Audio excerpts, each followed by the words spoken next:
ये कहा गया है कि asset allocation is the highest contributor to the reduction in the portfolio which results in higher risk adjusted return.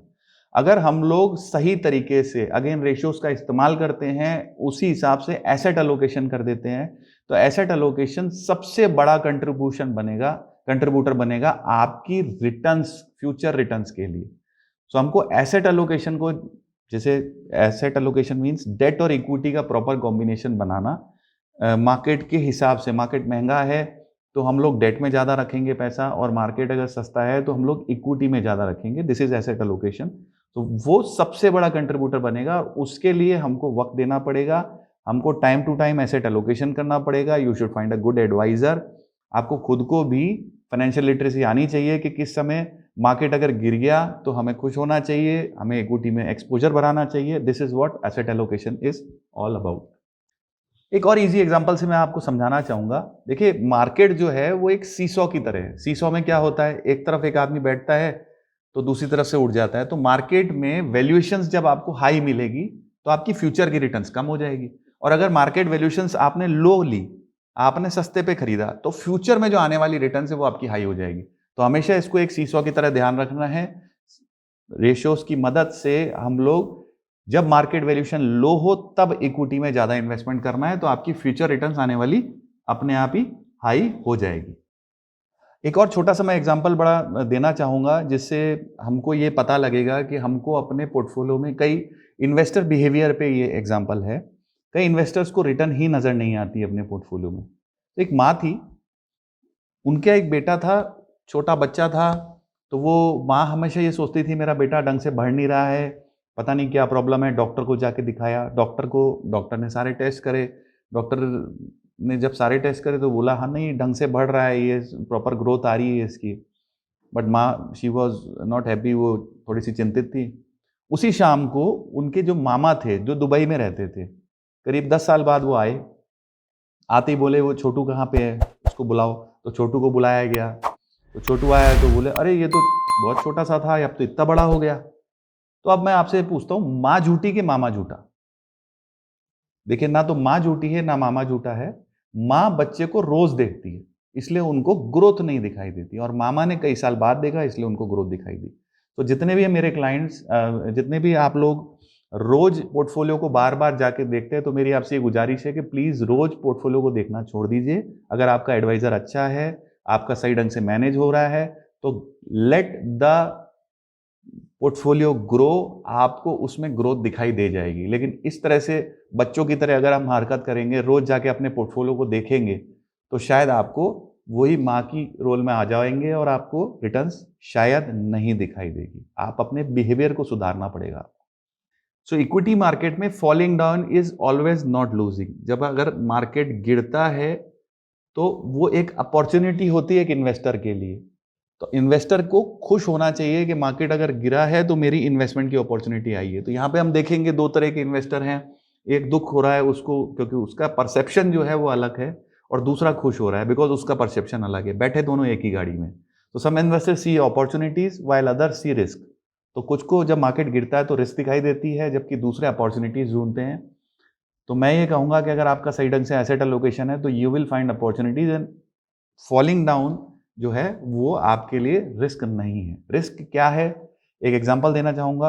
अगर बहुत छोटे समय के लिए मैंने इन्वेस्टमेंट किया है और उसको इक्विटी में कर दिया तो बहुत बड़ा रिस्क है।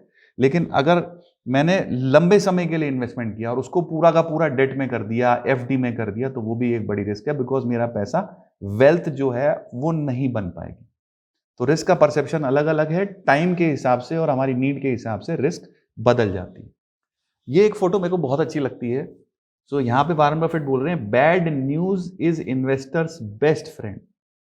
सो अगर कोई बुरी न्यूज आ रही है और अगर आप इन्वेस्टर हैं तो आपके तो इन्वेस्टमेंट का वक्त आ गया। सो अगर बुरी न्यूज आ रही है तो वो इन्वेस्टर के लिए बहुत अच्छा है। वैल्यू इन्वेस्टिंग तो यही कहती है।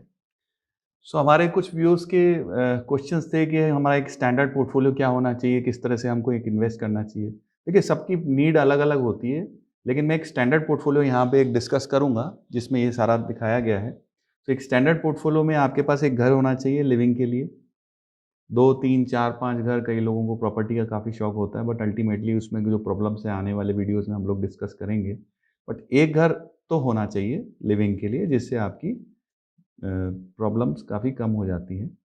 देन ज्वेलरी और अदर मेटल्स की अगर हम बात करें तो हम मेरा जितना भी वेल्थ है, लेट अस सपोज कि मेरी वेल्थ 1 करोड़ रुपए की है, तो मेरी जितनी भी वेल्थ है उसका 5 से 10% ज़्यादा से ज़्यादा आपका मेटल्स में होना चाहिए। देखिए मेटल्स की एक एवरेज रिटर्न होती है जो कि महंगाई से करीब करीब 1-1.5% ज़्यादा होती है, एवरेज में ये देखा गया है।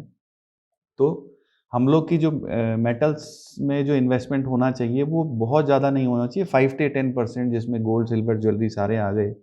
सो आप 5 to 10% of your wealth maximum आपको इन्वेस्ट करना चाहिए मेटल्स में।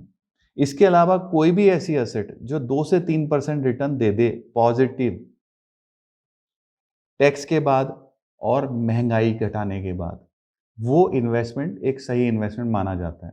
लेट अस सपोज आपने कोई ऐसी जगह इन्वेस्टमेंट कर रखा है जहाँ पे 12.5% 12.5% की रिटर्न आ रही है। टैक्स आपने दे दिया, बिकॉज़ टैक्स आपका नहीं होता, वो तो सरकार को देना होता है, उसके बाद जो पैसा बचता है वो आपका होता है। एफडी पे अगर हम लोग को बैंक 6% देता है और मैं 30% टैक्स स्लैब में हूँ, तो क्या आपका पैसा 6% है या 30% के बाद जो 4.2% बचेगा वो है? सो ये याद रखना बहुत ज़्यादा ज़रूरी है। सो 12.5% में से टैक्स मैंने 3.75 दे दिया, हाथ में 8.75 बचा।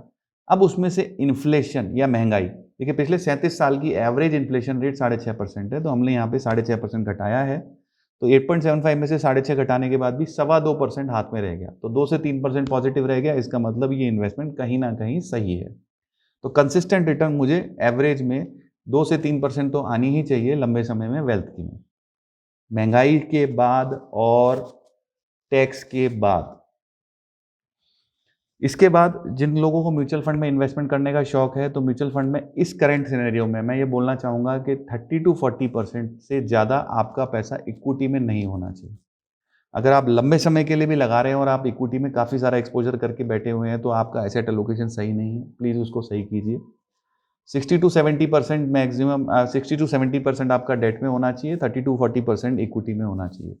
अगर आप एसआईपी भी कर रहे हैं, तो एक मेजर गलती दिखाई देती है मुझे बहुत सारे लोगों की पोर्टफोलियोज़ में कि वो 100% एसआईपी जो है इक्विटी में कर देते हैं। अगर एसआईपी भी करनी है, तो मैक्सिमम 50% इक्विटी, 50% डेट में एसआईपी होनी चाहिए, 100% इक्विटी में एसआईपी नहीं होनी चाहिए।